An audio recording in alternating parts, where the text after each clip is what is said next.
Cinema ఇండస్ట్రీలో ఫలానా హీరోతో హీరోయిన్తో నటించాలని ఉంది అని కొందరు నటులు చాలా సందర్భాల్లో చెప్పిన విషయం మనందరికీ తెలిసిందే. తమ అభిమాన హీరోలతో హీరోయిన్లతో స్క్రీన్ షేర్ చేసుకోవాలని చెప్పి కలలు కనడంలో తప్పేం లేదు. అందులో భాగంగానే స్టార్ హీరోయిన్ నయనతారతో నటించాలని ఓ హీరో తెగ ఆరాటపడ్డాడట. ఆమె తన పక్కన నటిస్తే ప్రస్తుతం తీసుకునే రెమ్యునరేషన్ కంటే రెట్టింపు ఇస్తానని కూడా చెప్పాడట.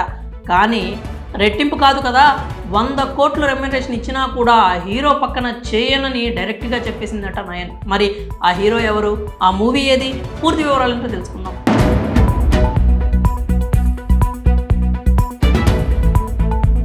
నయనతార సౌత్ ఇండియాలో అత్యధిక రెమ్యునరేషన్ తీసుకునే హీరోయిన్లలో ఒకరిగా వెలుగొందుతోంది. నయన్ ఒక్కో మూవీకి సుమారు 10 కోట్ల నుంచి 15 కోట్ల వరకు పారితోషికం తీసుకుంటుందని చెప్పి ఇండస్ట్రీ వర్గాల్లో అయితే టాక్ నడుస్తూ ఉంటుంది. అయితే ఓ సినిమాకి ఇంతకు రెట్టింపు ఇస్తానని చెప్పాడట ఓ హీరో, కానీ ఆ మూవీని ఆమె తిరస్కరించిందని తెలుస్తోంది.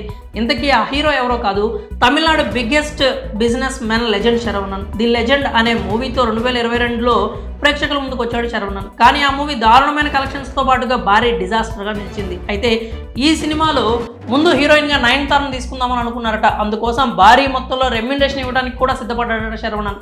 ఆమెను ఎలాగైనా తన పక్కన హీరోయిన్గా నటింపజేయాలని చెప్పి ముచ్చటపడ్డాడు ఆ హీరో. కానీ నయన్ మాత్రం అతడి పక్కన 100 కోట్లు ఇచ్చినా నటించను అని డైరెక్ట్గానే చెప్పేసిందని సమాచారం. అప్పట్లో నయన్ ఇంటి ముందు రోజు రోల్స్ రాయ్స్ కారు ఆగేదట. ఆ లగ్జరీ కారు శరవణన్దే. ఆమెను సినిమా కోసం ఒప్పించేందుకు చాలాసార్లు ఆమె ఇంటికి వెళ్ళేవాడట.